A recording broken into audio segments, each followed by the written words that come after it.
Kita patut bersyukur sebagai bangsa yang tangguh, Indonesia mampu menghadapi tantangan yang sangat berat selama 10 tahun terakhir.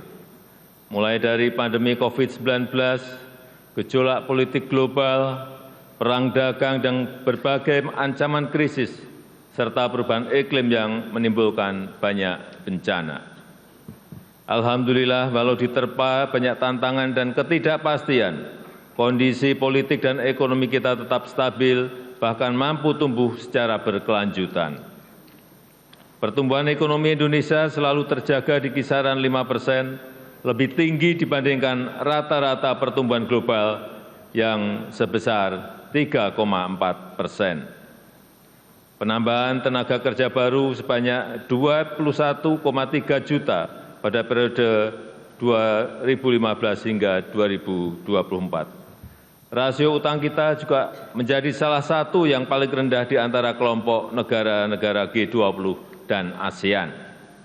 Di sisi lain, nilai ekspor Indonesia naik lebih dari 70%, mencapai 250 miliar US dollar di tahun 2023. Neraca transaksi berjalan secara bertahap terus menguat, dan neraca dagang selalu mencatat surplus selama 51 bulan terakhir ini.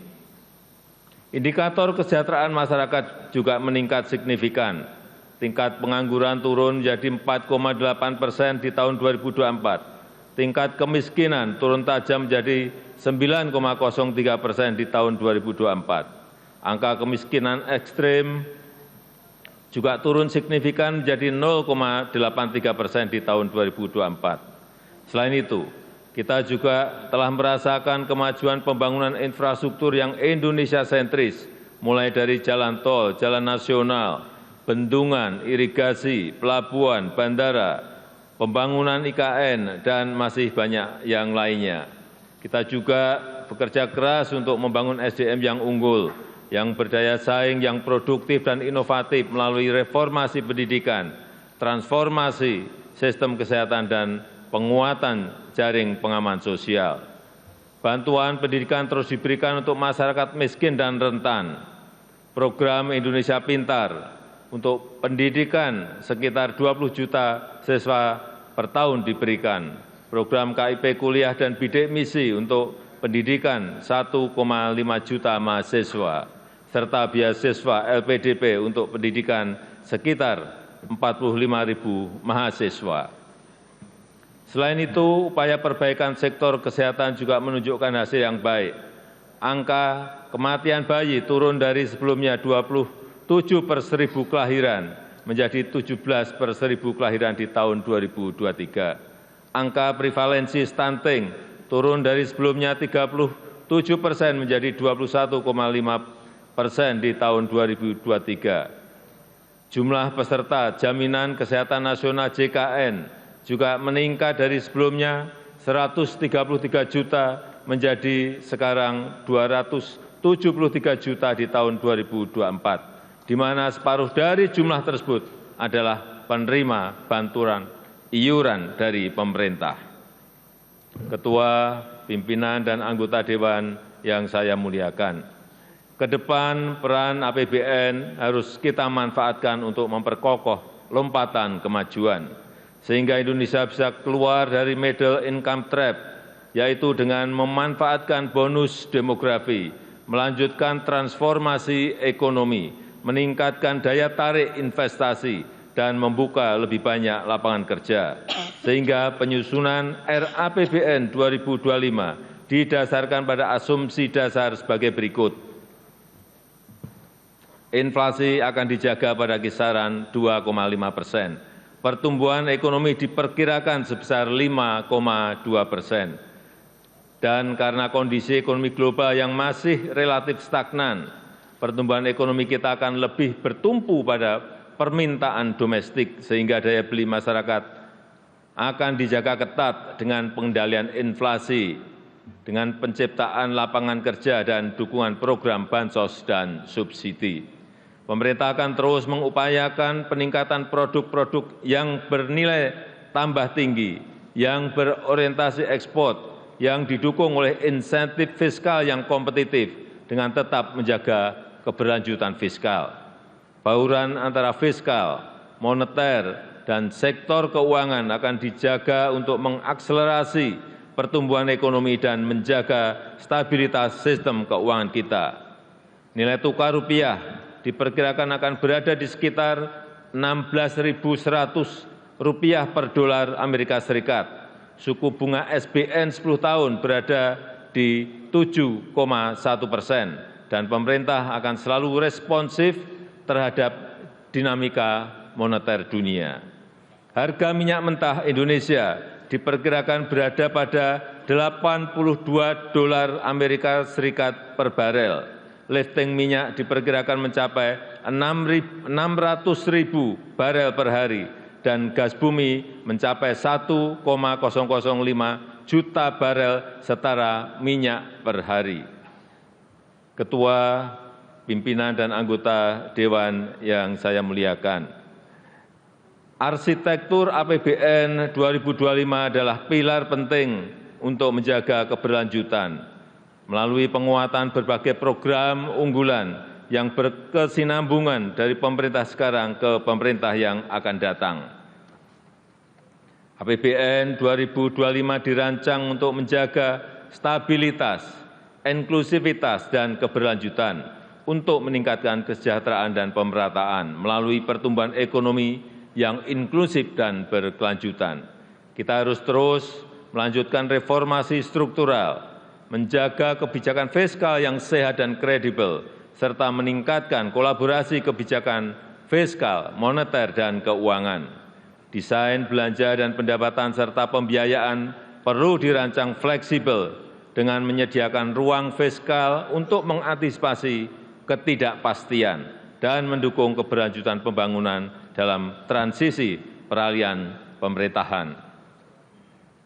Strategi kebijakan jangka pendek akan difokuskan untuk mengakselerasi pertumbuhan ekonomi, menguatkan kesejahteraan, dan pemerataan antar daerah.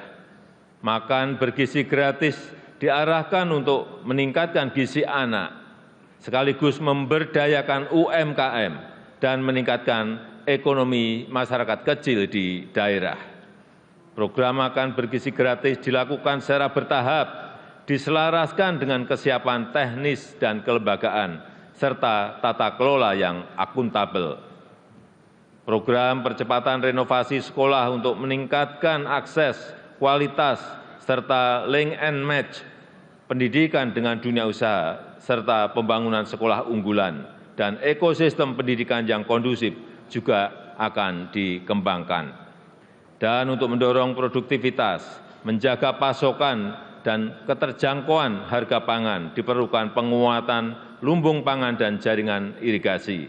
Serta untuk meningkatkan ekonomi masyarakat diperlukan peningkatan pembiayaan rumah murah untuk rakyat dan peningkatan permodalan bagi UMKM. Sedangkan untuk strategi jangka menengah diarahkan untuk mengakselerasi transformasi ekonomi menuju pertumbuhan ekonomi yang inklusif dan berkelanjutan yang dilakukan melalui pertama, mewujudkan SDM unggul yang produktif, inovatif, dan berdaya saing melalui pendidikan bermutu, makan bergizi gratis, dan renovasi sekolah, serta kesehatan berkualitas dan perlindungan sosial. Yang kedua, penguatan hilirisasi dan transformasi hijau untuk meningkatkan aktivitas ekonomi bernilai tambah tinggi yang rendah emisi dan berorientasi ekspor. Yang ketiga, meningkatkan inklusivitas dan berkeadilan untuk mewujudkan kesejahteraan yang merata untuk seluruh lapisan masyarakat di seluruh wilayah tanah air Indonesia.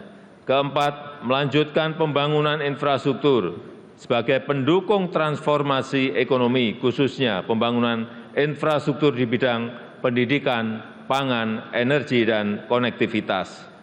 Kelima, pemantapan implementasi reformasi birokrasi dan penyederhanaan regulasi. Keenam, peningkatan ekonomi kreatif dan kewirausahaan melalui pemberdayaan dan peningkatan akses permodalan bagi UMKM.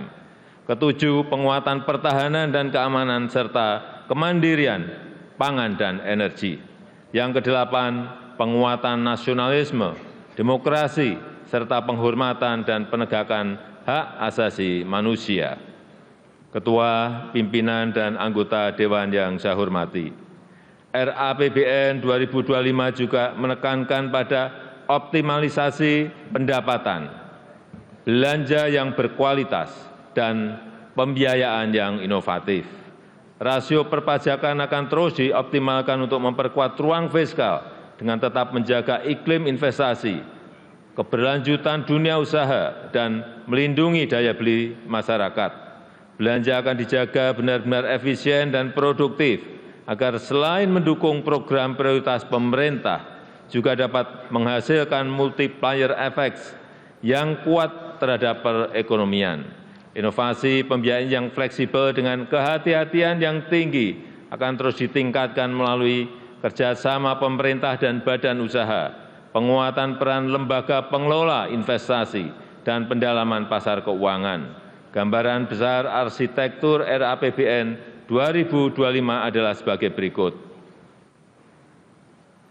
Belanja negara direncanakan sebesar Rp3.613,1 triliun, yang terdiri dari belanja pemerintah pusat sebesar Rp2.693,2 triliun dan transfer ke daerah sebesar Rp919,9 triliun. Anggaran pendidikan dialokasikan sebesar Rp722,6 triliun yang dialokasikan untuk peningkatan gizi anak sekolah, renovasi sekolah dan pengembangan sekolah unggulan, serta perluasan program beasiswa, pemajuan kebudayaan, penguatan perguruan tinggi kelas dunia, dan pengembangan riset. Anggaran perlindungan sosial dialokasikan sebesar Rp504,7 triliun untuk mengurangi beban masyarakat miskin dan rentan, serta mengakselerasi pengentasan kemiskinan yang dilakukan dengan tepat sasaran, efektif, dan efisien. Anggaran kesehatan direncanakan sebesar Rp197,8 triliun atau 5,5% dari belanja negara untuk peningkatan kualitas dan keterjangkauan layanan, percepatan penurunan stunting dan penyakit menular seperti TBC, serta penyediaan pemeriksaan kesehatan gratis. Anggaran ketahanan pangan direncanakan sebesar Rp124,4 triliun diarahkan untuk mendukung peningkatan produktivitas, menjaga keterjangkauan harga pangan, perbaikan rantai distribusi hasil pertanian, serta meningkatkan akses pembiayaan bagi petani. Pembangunan infrastruktur dianggarkan sebesar Rp400,3 triliun, terutama untuk infrastruktur pendidikan dan kesehatan, infrastruktur konektivitas, infrastruktur pangan dan energi, serta keberlanjutan pembangunan IKN. Anggaran transfer ke daerah direncanakan sebesar Rp919,9 triliun untuk meningkatkan sinergi kebijakan fiskal pusat dan daerah, untuk harmonisasi belanja pusat dan daerah, serta mengurangi kesenjangan antar daerah dan memperkokoh kerjasama antar daerah. Peningkatan pendapatan asli daerah harus tetap memperhatikan iklim investasi, kemudahan berusaha, kesejahteraan masyarakat, dan penguatan akses dan kualitas layanan publik. Ketua, pimpinan, dan anggota Dewan yang saya hormati, pendapatan negara pada tahun 2025 dirancang sebesar Rp2.996,9 triliun yang terdiri dari penerimaan perpajakan sebesar Rp2.490,9 triliun, PNBP sebesar Rp505,4 triliun yang tetap menjaga iklim investasi, kelestarian lingkungan, dan keterjangkauan layanan publik. Reformasi perpajakan akan dilanjutkan melalui perluasan basis pajak, peningkatan kepatuhan wajib pajak, perbaikan tata kelola dan administrasi perpajakan, serta pemberian insentif perpajakan yang terarah dan terukur. Upaya peningkatan PNBP terus dilakukan melalui penggunaan teknologi untuk perencanaan dan pelaporan, penguatan tata kelola dan pengawasan, optimalisasi pengelolaan aset negara dan sumber daya alam, serta mendorong inovasi layanan. Defisit anggaran tahun 2025 direncanakan sebesar 2,53% terhadap PDB atau Rp616,2 triliun yang akan dibiayai dengan memanfaatkan sumber-sumber pembiayaan yang aman dan dikelola secara hati-hati. Pemerintah terus meningkatkan efektivitas pembiayaan investasi, mendorong kebijakan pembiayaan skema KPBU, termasuk penguatan lembaga pengelola investasi dan Special Mission Vehicle, serta peningkatan akses pembiayaan bagi masyarakat berpenghasilan rendah, UMKM, dan usaha ultramikro. Tingkat pengangguran terbuka pada tahun 2025 diharapkan dapat ditekan menjadi 4,5% hingga 5%. Angka kemiskinan diturunkan dalam rentang 7 hingga 8%. Rasio Gini dalam kisaran 0,379 hingga 0,382. Indeks modal manusia pada level 0,56. Nilai tukar petani ditingkatkan di kisaran 115 hingga 120. Nilai tukar nelayan dijaga di kisaran 105 hingga 108. Ketua, pimpinan, dan anggota Dewan yang saya muliakan. Demikian keterangan pemerintah atas rancangan undang-undang tentang anggaran pendapatan dan belanja negara tahun anggaran 2025 beserta nota keuangannya. Besar harapan kami pembahasan RAPBN 2025 dapat dilakukan secara konstruktif demi mewujudkan Indonesia maju, adil dan makmur sesuai visi Indonesia Emas 2045. Semoga Allah Subhanahu wa Ta'ala senantiasa memberikan rahmat dan ridho-Nya bagi kita semuanya dalam melaksanakan tugas dan amanah untuk mensejahterakan rakyat dan kemajuan Indonesia. Dirgahayu Indonesia, Dirgahayu Negeri Pancasila, Merdeka! Terima kasih. Wassalamualaikum warahmatullahi wabarakatuh. Om Santi Santi Santi Om, Namo Buddhaya.